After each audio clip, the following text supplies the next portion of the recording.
hagamos te glorifique. Ayúdame a mí a comunicar tu palabra según tu verdad, Señor, no según lo que yo pienso. Ayuda también a mis hermanos a que ellos también puedan escuchar según tu verdad y no según lo que tengamos preconcebido, lo que tengamos en nuestras mentes, Señor. Abre nuestros corazones, quita cualquier distracción, Señor.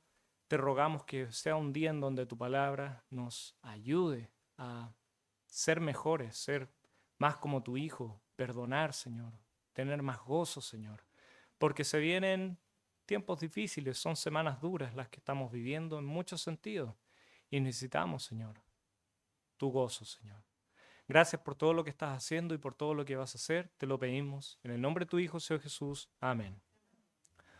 ¿Ustedes me escuchan bien? Ya, porque yo no, entonces me paso el rollo también. Bien, ¿ustedes se acuerdan que estuvimos escuchando el domingo pasado en la predicación? Ya, una pista, tenía que ver con una planta, la higuera. Y me quedo dando vueltas el tema de la semana pasada pensando en, claro, un creyente debe producir frutos, si es del Espíritu, fruto que venga del Espíritu, ¿cierto? Y siempre debiese ser esa la idea. Bueno, si yo soy un hijo de Dios y el Espíritu de Dios está en mí, yo debo producir un fruto que sea acorde a eso. Y no producir un fruto nada que ver. ¿Y se puede producir un fruto nada que ver? La verdad es que sí. Cuando no estamos en el Espíritu, podemos producir frutos que no son de Dios. Es más, no necesariamente, vamos a seguir con el tema de las plantas, no necesariamente vamos a producir fruto que no es de Dios, sino que nuestras raíces también pueden ser que no estén arraigadas en Dios y estén arraigadas en otras cosas. Raíces que no son de Dios, sino de amargura. ¿Qué antes de empezar, como usemos la lógica. Si la planta tiene una raíz de amargura, ¿cómo creen que va a ser el fruto que va a producir esa planta? Dulce. No, ácido. No sé. Amargo. Si la raíz de la planta es amarga, bueno, no sé, tal vez estoy súper equivocado, pero por lo menos en términos espirituales, si nuestra raíz es de amargura, no esperemos que nuestros frutos sean espirituales, sean frutos abundantes, sea un fruto delicioso, sea un fruto que glorifica a Dios, sino más bien un fruto amargo. Yo me acuerdo que en la casa de una tía había un naranjo. Y a mí me gustan las naranjas, me gusta la fruta. Y me acuerdo que siempre me llamaba la atención que ese árbol siempre estaba lleno de naranjas. Pero en esa casa nadie comía naranjas. Y yo pensaba, oye, que son mañosos tal vez, mis primos, mi tía, no sé. Hasta que un día ella nos hizo una mermelada con las naranjas. Ah, mi mamá se acuerda, se está riendo. Hermanos, es la mermelada más horrible que he comido en mi vida. Todavía tengo pegado el sabor, no solo, sino que en mi nariz también. Mamá, tú que te estás riendo, ¿cómo era esa mermelada? Era amarga, era amarga. ¿Volverías a comer esa mermelada? No, yo tampoco. Hermanos, si nuestra fruta es amarga, eso es lo que nosotros le generamos también al resto. Eso es lo que también le generamos a Dios. Ay, ¿por qué nadie se me acerca? Nadie quiere hablar conmigo. ¿Por qué todos me evitan? Bueno, tal vez somos amargos. El, el otro día me llamaron la atención porque yo en mi colegio hago múltiples funciones. Y una de esas es ser el portero del colegio. Y una vez habló conmigo mi jefe, me dijo, mira, tú haces un buen trabajo de portero, pero estás muy serio. Los papás a veces se sienten intimidados porque, claro, yo estoy preocupado de que vengan con el número y despacharlos. Para mí la seguridad de los niños es importante. Pero para los papás también es importante que a veces los reciban de una forma cálida. Y yo no me di cuenta. ¿Y qué generaba eso? Que algunos papás también eran bastante ásperos conmigo. Yo me preguntaba, Oye, si yo estoy aquí haciendo mi trabajo, ¿por qué son tan ásperos como, ya vengo a buscar a Martín? Ya, ok, Martín. Y venía. ¿Qué era lo que pasaba? Yo generaba eso y no me daba cuenta. Bueno, no era una raíz de amargura necesariamente, pero es para que nos demos cuenta. Ya, vamos ya al tema, pero es para que entendamos un poco de lo que vamos a hablar, hacia dónde nos vamos a dirigir el día de hoy. Entonces, ¿de qué vamos a hablar el día de hoy? De los dones. No, sí, de la amargura. Vamos a hablar de la amargura. Es importante que entendamos que un tema tan, tal vez como minúsculo como este, tal vez tan simple como este, tan trivial, Dios le da una gran importancia. Aparece en Hebreos. Vamos a hablar con respecto a eso, de por qué este tema aparece en el libro de Hebreos. Porque hay algo que Él nos quiere enseñar. No es un tema menor para Dios, no es un tema menor para la iglesia. Y es algo en lo cual hoy día nosotros podemos estar guateando, podemos estar cayendo en esto y no darnos cuenta en que tal vez podemos ser amargos, ásperos con los demás. La palabra nos exhorta, por medio del pasaje que estuvimos leyendo, a no darle espacio a la amargura que eche raíces en nuestro corazón. Porque ese es el problema, la amargura no es simplemente un mal sabor que llega y se va. La Biblia lo compara con una raíz, no con un sabor necesariamente o con algo temporal, una raíz. Y ese es el problema, se arraiga en el corazón. Entonces hay que empezar a ver qué hay ahí. ¿Y por qué Dios nos quiere hablar de esto? Porque Él sabe que en la iglesia, porque Hebreo fue escrito a la iglesia, a los creyentes, Dios sabe que en la iglesia hay una gran predisposición, hay mucha facilidad para que se genere esta raíz. Y como es una raíz, no nos vamos a dar cuenta hasta que ya sea tarde.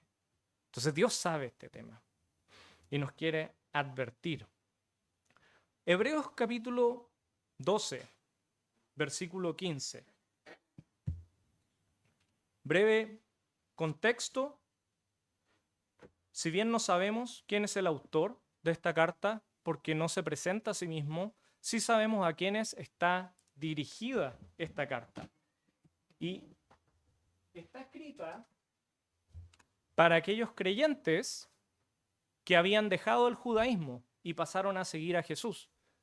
Pero producto de la persecución, producto de las dificultades que ellos estaban viviendo, muchos de ellos con el tiempo empezaron a desanimarse. Algunos empezaron hasta a dudar de su fe. Algunos empezaron a amargarse. Otros dejaron de congregarse.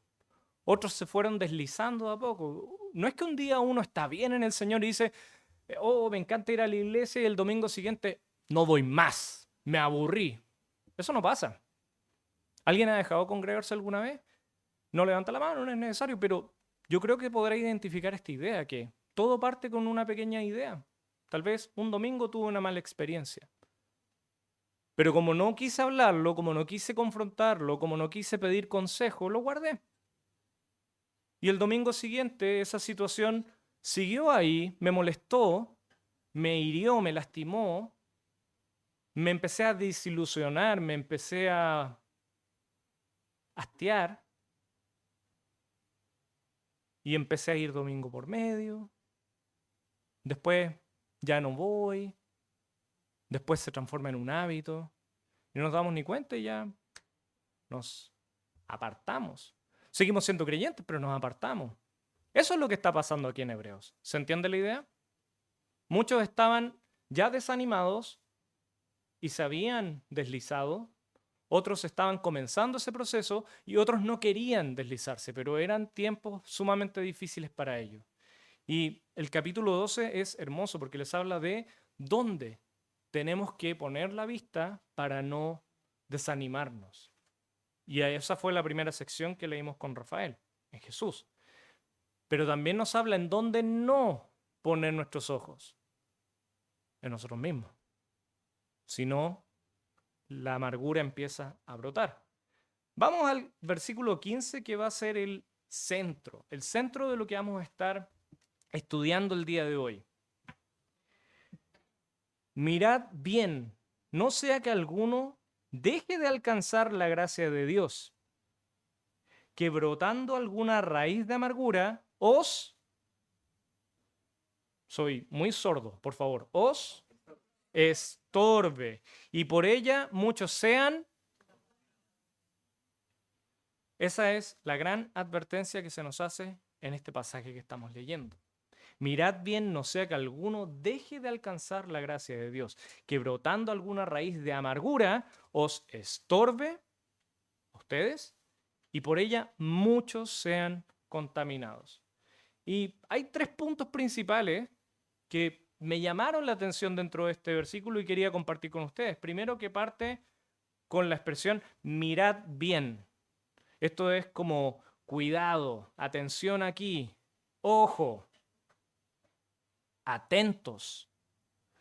Esto no lo diría si no fuera una advertencia sumamente importante. O sea, este punto es crítico.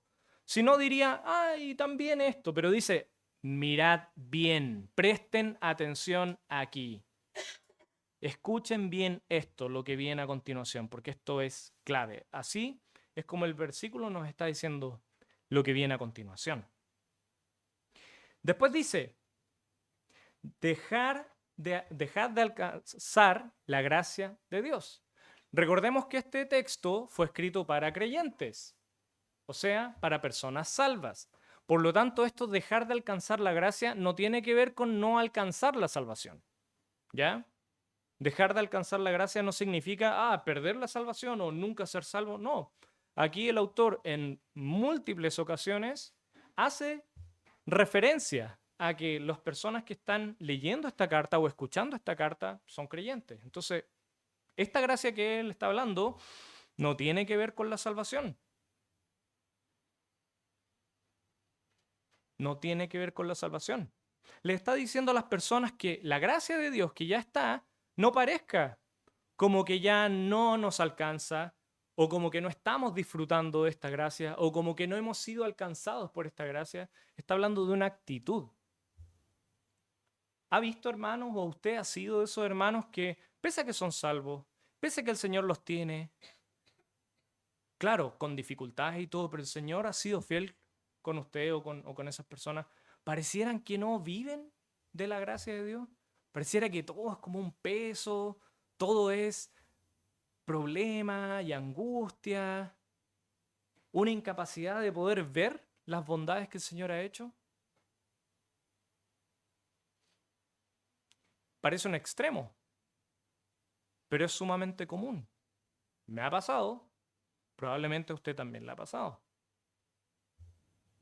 Como que somos salvos, pero pareciera que no nos hemos enterado todavía. Como que el Señor ha hecho incontables cosas por nosotros, pero pareciera que no las vimos, nunca nos dimos cuenta. Y vaya que ha hecho cosas, vaya que ha tenido gracia con nosotros. Entonces, la advertencia es eso, miren esto, no descuiden la gracia, no parezca que no la hayan alcanzado. Cuando uno se enfoca en el legalismo, cuando uno se enfoca en, no, pero es que esto, las cosas deberían ser así, o esto aquí y acá.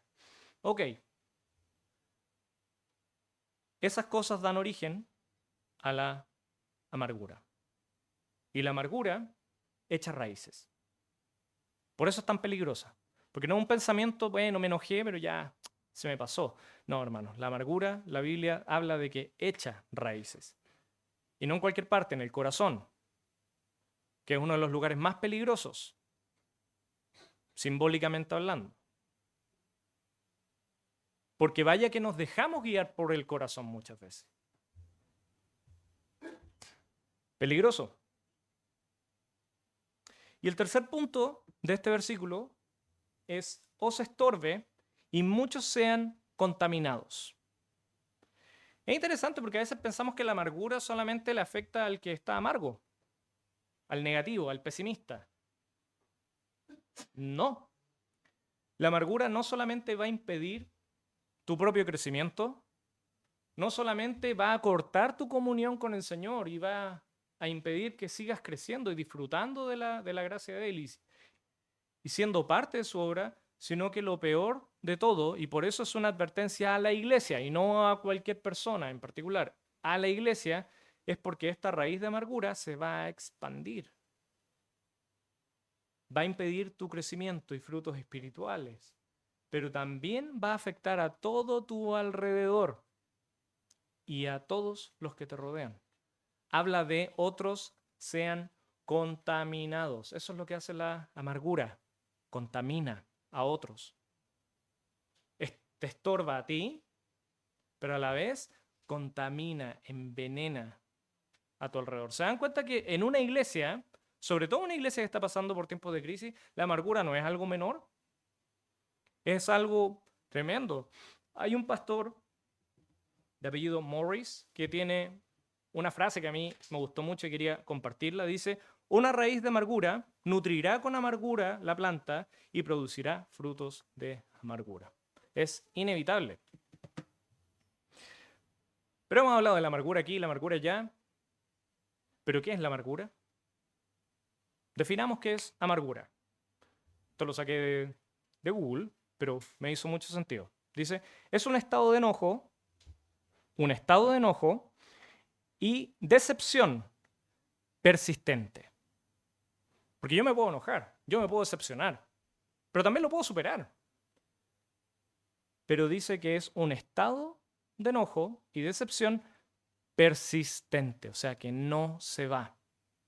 Producto de sentir que han sido injustos con uno mismo o injustos con nosotros. Interesante, o sea, he visto alguna injusticia, ya sea que alguien me dijo algo que no correspondía, alguien no hizo algo que debió haber hecho, o alguien me dijo algo, o la vida simplemente me ha jugado una mala pasada y los demás sí, pero yo no. O los demás no, pero a mí sí. Y eso no es justo. Y eso genera un estado de enojo y decepción persistente. Esto se puede manifestar en forma de resentimiento,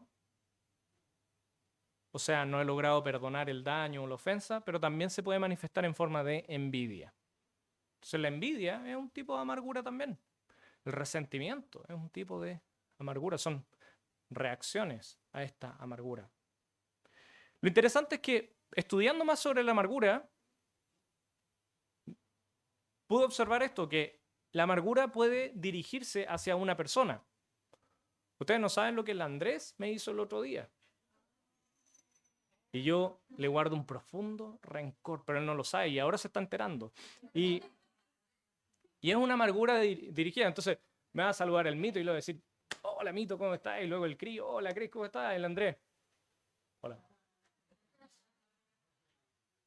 Hola Juan Carlos, ¿cómo estás? Pero, ¿se fijan? Ahí hay una amargura. No, es un ejemplo, no es una ilustración.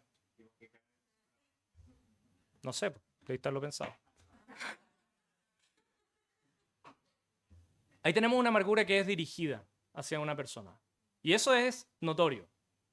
Uno nota cuando, chuta, parece que dije algo, le hice algo, no sé. O uno sabe, pero también no.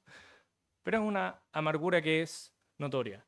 Pero hay otra amargura también que es terrible, que no es dirigida hacia una persona, sino que es una amargura general.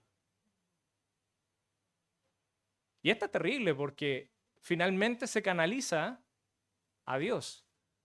Querámoslo o no. Si yo siento que todos tienen, qué sé yo, el feroz sueldo y yo no, y dejo que eso eche raíces en mi corazón, yo puedo empezar a frustrarme y dejar de alegrarme. La Biblia habla también de que cuando a otros les va bien, yo también debería alegrarme con ellos, pero cuando soy una persona que tiene amargura, me va a generar todo lo opuesto. Oye, me subieron el sueldo. Ah, encima. Tenía que ser profesor. Son bromas, hermano. Pero, ¿se fijan? Pasamos de alegrarnos con los que se alegran a pasar a envidiar, resentir a aquellos que se alegran. Eso no es sano. Entonces, la amargura puede ser una actitud general de vida que finalmente se va a terminar canalizando en Dios, finalmente nos va a llevar a enojarnos con Dios, a reclamarle a Él, o puede ser una actitud dirigida hacia una persona y querer cortar un vínculo con esa persona, querer que esa persona ojalá no exista en tu vida. Ambas cosas son terribles. Dios sabe que es fácil que nosotros caigamos en esto. Veamos un ejemplo bíblico de donde esto pasó. Ya, general, Noemí. ¿Se acuerdan de la historia de Noemí? La suegra de Ruth. Ella estaba amarga, estaba amarga. ¿Por qué? Porque se le murió su esposo y luego se le murieron los dos hijos. Y ella estaba en una tierra ajena, que era Moab, una tierra pagana. Entonces, ella se fue, producto de todas las cosas que estaban pasando en Israel, para tener una mejor vida, un mejor como futuro. ¿Y qué recibió a cambio? Su esposo se murió, sus hijos se murieron, y para una mujer en esa época, quedar viuda, quedar sin familia, no era un chiste, porque no era como, oh, ahora heredé todo, ¿no? Se quedó sin nada, pobre, sola. Y más encima, con unas nueras que eran extranjeras. Para nosotros puede ser como, ¿cuál es el tema? Recordemos que ella era judía. Y para los judíos, estar con alguien que no es judío no es un tema insignificante. Para muchos era motivo de vergüenza. Y eso era todo lo que Noemí tenía. Dos nueras moabitas, una nación pagana. Era tanta la amargura que ella tenía que dijo, ¿saben qué? Estoy tan amarga que desde ahora quiero que la gente ya no me diga Noemí, quiero que me diga amarga. No era muy creativa Noemí, pero de que era amarga, era amarga. Sí, pidió que le cambiaran su nombre a Mara, que significa amarga. Así que si quiere tener una hija, ya sabe, no, si le gusta el nombre, nada que hacer, pero significa amarga. Ese era el nombre que Noemí quería para ella. ¿Se fijan? Resentimiento general. Lo hermoso de esta historia es cómo Dios transformó todo esto. Pero no vamos a hablar de esta historia, es solo un ejemplo. Leamos un ejemplo. Ahora quiero que leamos un ejemplo de una amargura dirigida hacia una persona. Vamos a el primer libro de Samuel. Entonces ya vimos lo que era amargura, vimos la advertencia que se nos hace, vamos a ver un ejemplo de amargura en donde se cumplen estas cosas que estuvimos mencionando antes. Primer libro de Samuel, capítulo 19.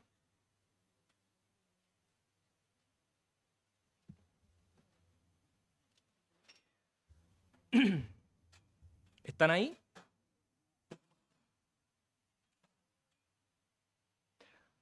Versículo 1. Habló Saúl a Jonatán, su hijo, y a todos sus siervos para que matasen a David. Pero Jonatán, hijo de Saúl, amaba a David en gran manera y dio aviso a David diciendo, Saúl, mi padre procura matarte. Por tanto, cuídate hasta la mañana y estate en lugar oculto y escóndete. Y yo saldré y estaré junto a mi padre en el campo donde estés y hablaré de ti a mi padre y te haré saber lo que haya. Y Jonatán habló bien de David a Saúl su padre y le dijo, no peque el rey contra su siervo David, porque ninguna cosa ha cometido contra ti, porque sus obras han sido muy buenas para contigo. Pues él tomó su vida en su mano y mató al filisteo. Y Jehová dio gran salvación a todo Israel. Tú lo viste y te alegraste. ¿Por qué pues pecarás contra la sangre inocente, matando a David sin causa? Entonces tenemos por un lado a Saúl, que ya no soportaba más a David. Lo detestaba profundamente. Y podemos pensar, bueno, David algo habrá hecho, ¿no? Se lo habrá buscado. Pero ¿qué es lo que dice Jonatán? que más encima era el hijo del rey, entonces era alguien que perfectamente estaría en el lado del rey. ¿Qué le dice Jonatán a Saúl? ¿Cómo era David? ¿Era malo? ¿Se lo merecía? No, dice, no ha hecho nada. Es inocente. ¿Por qué quieres hacer esto sin causa? Entonces ahí tenemos dos antecedentes importantes. Saúl odiaba profundamente a David y David, por otro lado, era inocente. No le había hecho nada a Saúl, pero él quería matarlo. Pequeño contexto de la historia, no me voy a alargar mucho, solo decir como esto no siempre fue así. Saúl amó a David en algún momento. Lo amaba tanto que lo quería incluso dentro de su palacio, para poder estar con él, para poder conversar con él, para que tocara música para él. Saúl amó en algún momento a su siervo David, profundamente. ¿Qué pasó? ¿Cómo pasamos de amar a alguien, cosa de querer tenerlo en tu casa todos los días, a perseguirlo para que muera? Amargura. Entraron en su corazón pensamientos que no correspondían. Todo partió porque él empezó a escuchar lo que la gente cantaba. Saúl mató miles, pero David mató a 10.000. Otros decían, oh, este es el rey de Israel, el ungido. Esas cosas fueron entrando en el corazón. David nunca dijo nada de eso. Nunca dijo, yo maté 10.000, ¿eh? ¿Cuánto mató su rey? Miles. David nunca hizo eso. David nunca dijo, antes de matar a Goliat, yo fui ungido. Nunca lo dijo. ¿Sabían eso ustedes? Que David fue ungido por Samuel antes de que David matara a Goliat. Nosotros pensamos que David fue de la nada, mató a Goliat y que de ahí como que... No. Samuel mucho antes fue donde el padre de David y ungió con aceite. Dios mismo le dijo, este es. Pero David nunca dijo nada. David no se pasó la película, no se creyó el cuento. No lo dijo. Él peleó contra Goliat como uno más, como cualquiera lo hubiera hecho por el nombre de Dios. Ese era David. Pero esto no quedó ahí. Sembró algo en el corazón de Saúl, a tal punto que lo empezó a detestar. Empezó a planear, ¿cómo puedo deshacerme de este tipo?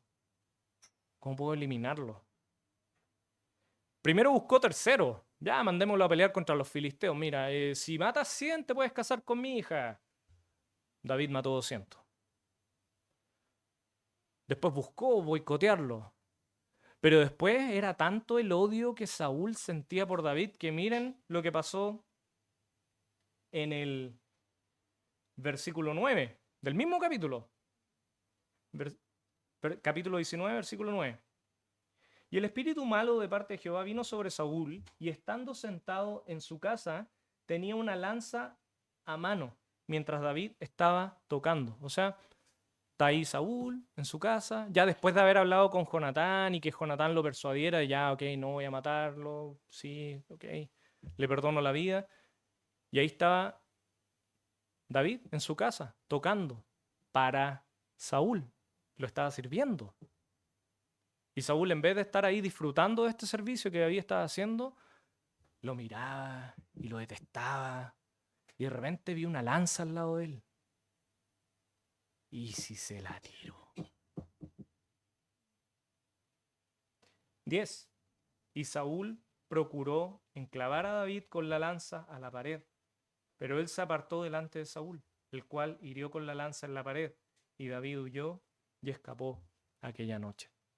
O sea, era tanto el odio que estaba en el corazón de Saúl que ya finalmente no solo ya elaboró planes rebuscados para eliminar lo quiso hacer él mismo. O sea, que David ya me tienes harto con una lanza y se la tiró él mismo. Ya no le importaba nada. Eso hace la amargura, hermano. Eso hace la amargura. Lo triste de esta historia es que David y Jonatán tenían tal vez una de las amistades más hermosas que hemos visto en la Biblia. ¿Y qué destruyó esta amistad? Si bien ellos siguieron siendo amigos, si bien ellos se amaban, no pudieron verse. Las ocasiones en que se vieron después de estos acontecimientos fueron muy pocas. Y siempre fue en circunstancias escondidas, tienes que cuidarte, viene mi padre. David ni siquiera pudo ver cuando murió su amigo. ¿Y qué destruyó todo esto? ¿Qué contaminó todo esto? Sino la amargura que tenía Saúl en su corazón. Si bien esto es una historia, al parecer antigua, ¿cuánto más puede hacer esto en la iglesia? Por amargura se han ido pastores. Por amargura se han echado pastores. Por amargura, hermanos se han ido de iglesias. Por amargura le hemos cerrado la puerta a otras personas. En la historia de la iglesia es un ciclo que nunca termina. Cosa seria la amargura, no es cualquier cosa. Ese es el ejemplo bíblico que tenemos. Pasamos de amar a detestar. Entonces, veamos cuáles son, porque ya hemos hablado de qué es la amargura, vimos ahora un ejemplo, pero veamos concretamente dos cosas que hace la amargura. Lo que hace la amargura es que nos transforma en asesinos. Ya, pero ¿cómo? Si yo no... Creo que ya le pusiste, Miguel. Como, está bien que yo no quiera hablarle a alguien, hacerle ya matarlo, ya es como... Hermano, yo puedo que me enoje mucho con ustedes, pero yo nunca les tiraría una lanza. Porque no tengo una lanza. Pero... No. Pero hablando en serio, la amargura puede llegar a tal punto que nosotros somos capaces de asesinar a alguien. ¿Qué dice Jesús en el Sermón del Monte con respecto a aborrecer a tu hermano? Lo mataste en tu corazón. Recuerden que a nosotros no nos interesa tanto lo que... Sí nos interesa la ley civil, claro que sí. Pero nosotros lo que estamos viendo aquí es la ley de Dios. Nosotros nos queremos regir por esa ley, ¿cierto? Y la ley de Dios dice que si tú aborreces a tu hermano, ya lo asesinaste en tu corazón. Yo he matado a varios de ustedes, hermanos, no tienen idea. Y tal vez ustedes me han matado a mí muchas veces. Mi esposa me... No, Cami. Pero entiendan la idea. Jesús dice, si tú aborreces a tu hermano, no necesitas una lanza, ya lo mataste en tu corazón. Porque ¿qué es la muerte? Sino el quiebre de un vínculo. Decir, esta persona ya no es mi hermano, esta persona ya no es mi amigo, esta persona ya no la quiero en mi vida. ¿No es eso de cierta forma cómo comenzó la muerte en el jardín del Edén? Se rompió un vínculo. Esa fue la primera muerte. No es que Adán y Eva comieron del fruto y se desplomaron sin vida. Es que en ese momento se quebró el vínculo que ellos habían tenido con Dios. Eso es la primera muerte. Esa es la muerte. Una ruptura. Eso le hacemos a las personas. Permitiendo que la amargura siembra algo en nuestro corazón. Porque no fue que David se lo buscó, como decía Jonatán.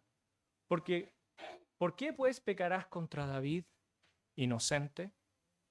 Sin causa. Y esta es la pregunta. Y esta es la segunda cosa que hace la amargura. Nos transforma en asesinos. Digamos las cosas como son. Desde la ley de Dios nos transforma en asesinos. Pero esta es la segunda cosa que hace. ¿Saúl tenía causa? ¿Tenía alguna razón para matar a David? Ajá, sí la tenía. Si David no hizo nada. Sí, Saúl sí tenía una causa para matar a David. Tenía una razón para matar a David. ¿Saben qué es lo terrible? Que esta causa estaba en su mente. Esta razón que tenía Saúl la había inventado. Porque David no hacía las cosas que él pensaba que hacía, no decía las cosas que él pensaba que decía. No actuaba o no tenía las intenciones que Saúl asumía que David tenía. Hermanos, la amargura también hace eso. Distorsiona nuestra percepción de la realidad, poniendo ideas en nuestra mente que no son ciertas. ¿Y no es eso lo que más le encanta a Satanás hacer? Hoy esta persona no me saludó. Tal vez está enojada conmigo, tal vez esto y esto otro, y tal vez, sí, claro, porque se cree mejor que yo. Después voy a hablar, oye, ¿por qué tú ya no me saludaste? Perdón, no te vi. O me pasó algo en la mañana. Le estaba dando vuelta a eso. No sé si le ha pasado algo así o suena algo muy descabellado. Pero ¿cuántas veces gran parte de nuestro enojo no estuvo solamente dentro de nuestra mente? Conversamos las cosas y nos damos cuenta.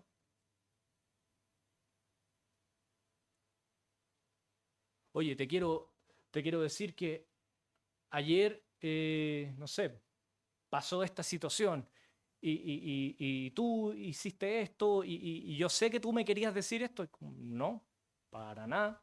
Nunca fue mi intención. Ni siquiera estaba pensando en ti cuando dije eso. Pasan esas cosas. Entonces, la amargura tuerce nuestra perspectiva de la verdad, de la realidad. Y lo más terrible es que utilizamos eso como argumento para justificar lo que hacemos a continuación.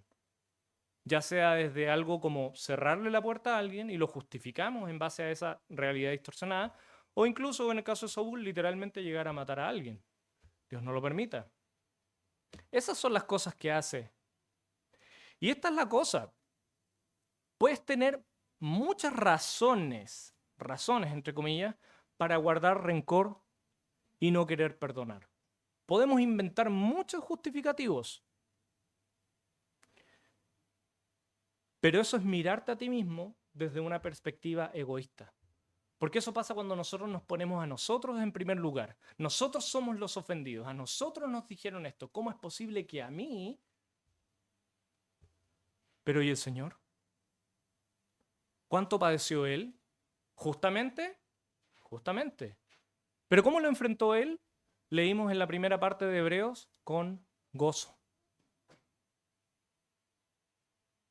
Contradicción de pecadores. Pero todo esto lo hizo con gozo. Pero a mí no me saludaron para mi cumpleaños y miren la que armé. Por eso, Hebreos capítulo 12, versículo 15 nos dice que en dónde tenemos que poner la vista en la gracia de Dios. Porque si no miramos la gracia de Dios, nos vamos a ver a nosotros mismos. Y nos podemos sentir ofendidos. Algunos tenemos esa facilidad de ofendernos con facilidad, perdón, valga la redundancia.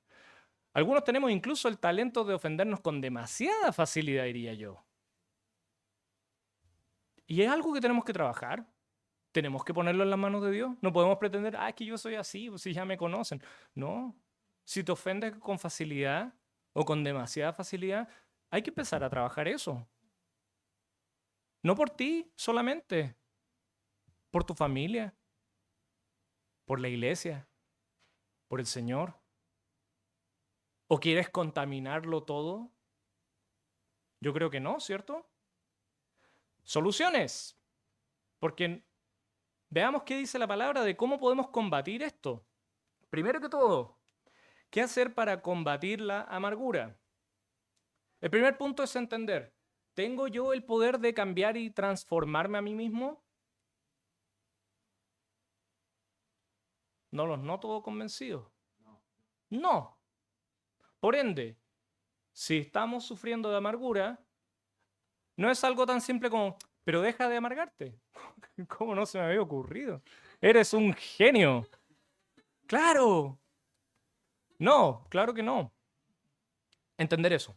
Es un proceso que va a tomar tiempo. Es un proceso que nosotros no podemos hacer, pero hay alguien que puede transformar nuestro corazón.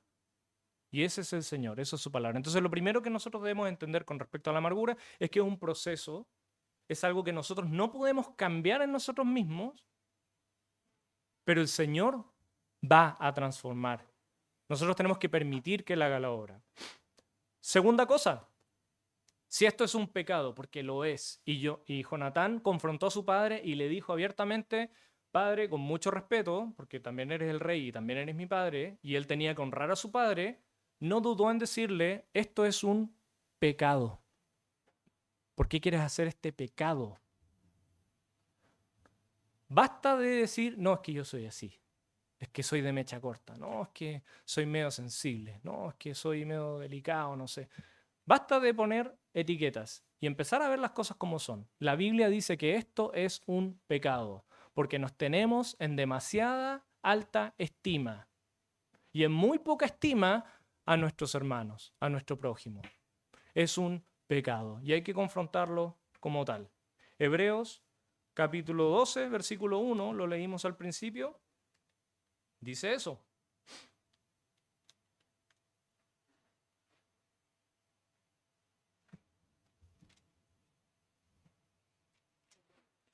Dice en el versículo 1: Por tanto, nosotros también, teniendo derredor nuestro tan grande nube de testigos, despojémonos de todo peso del pecado, porque ese es el tema que estamos hablando. Hay que partir por ahí, hay que despojarse del pecado que nos asedia y corramos con paciencia la carrera que tenemos por delante. Entonces, ¿por dónde comenzar? Entender este cambio lo tiene que hacer Dios, pero yo tengo que entender que esto es un pecado. Y como es un pecado, yo debo despojarme. Yo no puedo correr una carrera con peso. Tengo que despojarme del peso que no es necesario. Y eso es el pecado. Hebreos en el versículo 15 dice que estorba. Esta amargura estorba. Entonces, no hay que justificarlo, no hay que bajar el perfil, hay que ver la amargura como Dios la ve. Es una conducta inaceptable y pecaminosa. Tercer punto, ¿qué podemos hacer? Ya habiendo reconocido que es un pecado, ya habiéndolo entregado en las manos de Dios, cuando hayamos hecho lo anterior y sintamos que nos han ofendido, porque a veces es legítimo que nos hayamos sentido dolidos. No digo que todo es un disparate, sino que efectivamente puede que tengamos razón para estar ofendidos. Pero aquí no se trata de tener la razón. Se trata de que si nos han ofendido,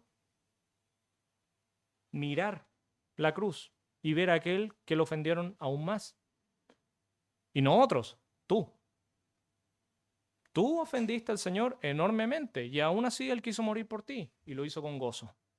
Entonces cada vez que sentamos esa tentación de sembrar esa semilla de amargura, que puede ser justificable, recordemos, pero ¿cuánto más no sufrió Jesús?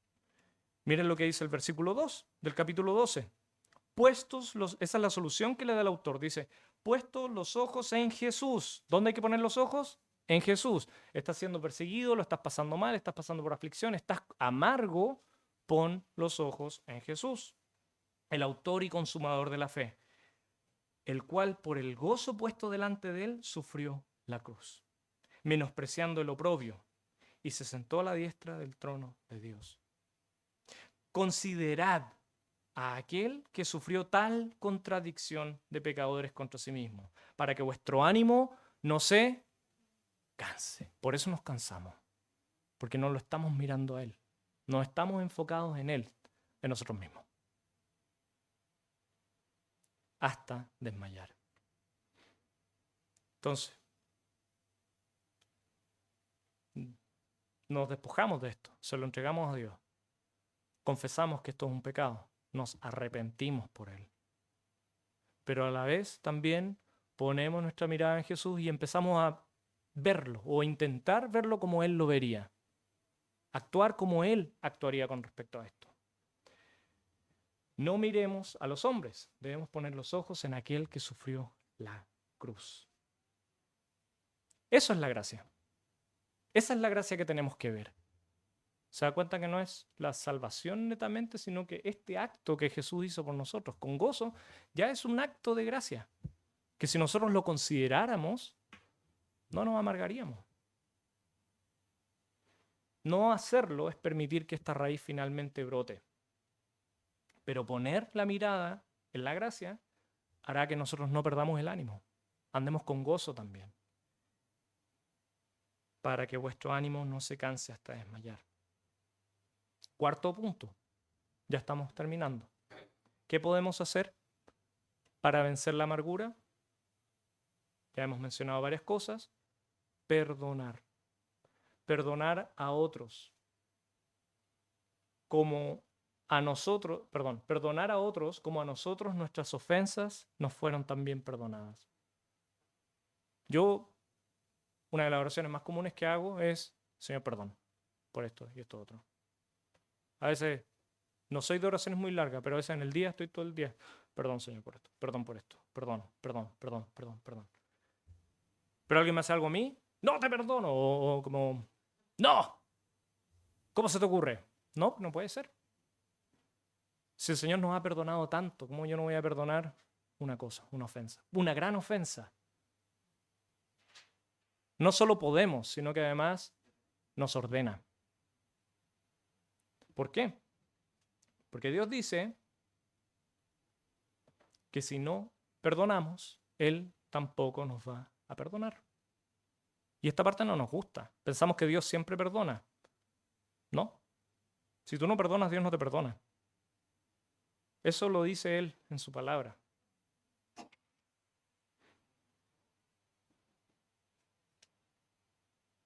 Eso creo que aparece en Marcos capítulo 11, versículo 20. Tengo aquí anotada la cita, pero no sé si esa corresponde. Vamos a revisar rápido. Si no corresponde, se las debo, ¿eh? Capítulo 11, versículo 20.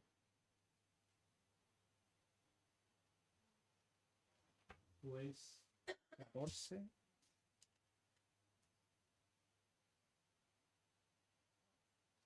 No sé por qué anoté Marcos. Sí. 17. Bueno, se las debo. Pero hay un versículo que literalmente dice eso. No estoy inventando, ¿eh? Que si nosotros no perdonamos a otros, Dios tampoco nos va a perdonar nuestro pecado. Bueno, y Jesús mismo lo dice en el modelo de la oración. Perdona nuestras ofensas, así como nosotros también perdonamos a nuestros deudores. ¿Ah?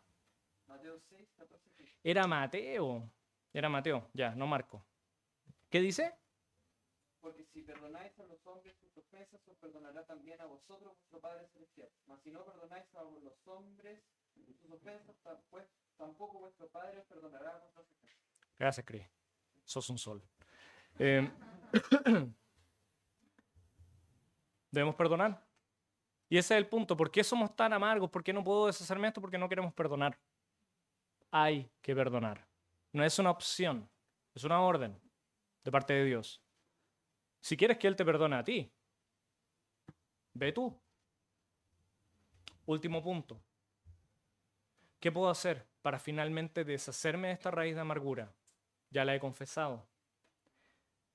Ya la he puesto en las manos del Señor. Ya he perdonado a otros. Tenemos que amar a aquellos que nos han ofendido. Ya no solo los perdono, sino que también los tengo que amar. No es fácil, pero es bíblico. No es fácil perdonar a otros, no estoy diciendo que es fácil. Es súper difícil, pero es bíblico perdonar a otros. ¿Y cómo puedo yo amar prácticamente a alguien que me ha ofendido? Porque no es como, listo, te amo y listo. No. Algo práctico es comenzar a orar por esa persona. Comenzar a orar. Es que lo que menos quiero es orar por esa persona, considerando el daño que me hizo. Hay que orar por esa persona. Comienza orando por esa persona. Miren lo que dice Mateo capítulo 5.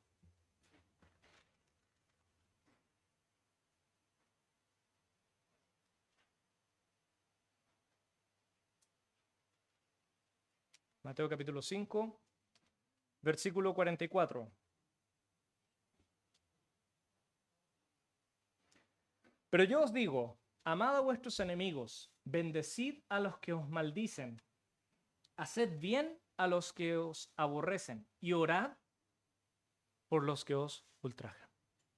Entonces, una forma práctica de amar a alguien, o por lo menos empezar a amar a alguien, es orando. Si no oras por esa persona, nunca la vas a amar. ¿No te nace? qué bueno, porque ahí estás sometiendo tu carne a lo que dice la palabra del Señor. Por ahí se parte. Y miren lo que dice después en el 46. Un versículo más adelante dice, porque si amáis a los que os aman, ¿qué recompensa tendréis? ¿No hacen también lo mismo los publicanos? Y si saludáis a vuestros hermanos solamente, ¿qué hacéis de más? ¿No hacen también así los gentiles? 48. Sed pues vosotros perfectos, como vuestro Padre que está en los cielos es perfecto. Entonces nos damos cuenta que esto no es solamente un consejo, es una orden, es una instrucción de parte de Dios. Esas son las cosas que podemos hacer prácticas para eliminar, podar esta raíz de amargura, que finalmente es Dios el que va a hacer la obra. Pero si no hacemos estas cosas, no vamos a permitirle a Dios que Él sea el que pode estas cosas. Conclusión, voy a leerla, ¿ya? Soy malo para las conclusiones, así que la voy a leer. Sé que todo esto parece contraintuitivo en un mundo que proclama sin perdón ni olvido. Uy, me salió rima. Pero ese es el poder transformador que tiene el Evangelio. El amor que cubre multitud de transgresiones. No que encubre, no que esconde, que las perdona. Por lo menos las que me hicieron a mí. Que todo lo perdona. Solo eso podrá sanarnos y despojarnos de ese peso que tal vez hemos cargado por años. ¿Saben qué es lo lindo de la historia lo lindo y triste a la vez de la historia de Saúl? A pesar de todo lo que hizo Saúl, David lo amó hasta el final. Saúl ya no amaba a David, lo odiaba, lo despreciaba como nadie en el mundo. Y David, sabiendo todas estas cosas, él lo amó hasta el final. Lloró cuando supo de su muerte. Para él no fue un gozo. Que Dios nos libre de esta amargura. Señor y Padre Celestial, gracias por todo. Gracias por tu palabra. Ayúdanos a entregar esto, que a veces es un peso, a veces queremos esconderlo, a veces queremos que no se note. Pero ¿cuántas veces nos dejamos dominar por estos sentimientos? Dejamos que la amargura siembre, se arraigue en nuestros corazones. A veces tal vez no contra alguien, a veces contra ti, a veces pensamos que la vida es injusta, que nosotros merecemos más. Ayúdanos, Señor, cada vez que sentamos eso, a mirar la cruz una vez más y a encontrar gozo en ella, viendo el ejemplo que Jesús ha tenido, tu Hijo, por nosotros, Señor. Ayúdanos a perdonar y a librarnos de esto como iglesia, para que nosotros no solamente seamos una iglesia que crezca, sino que no esté estorbada, que no esté contaminada, Señor. Que podamos dar frutos de amor, frutos espirituales, que sean de bendición para todos. Te lo pedimos y te lo agradecemos en nombre de tu Hijo, Señor Jesús. Amén. Gracias, hermano.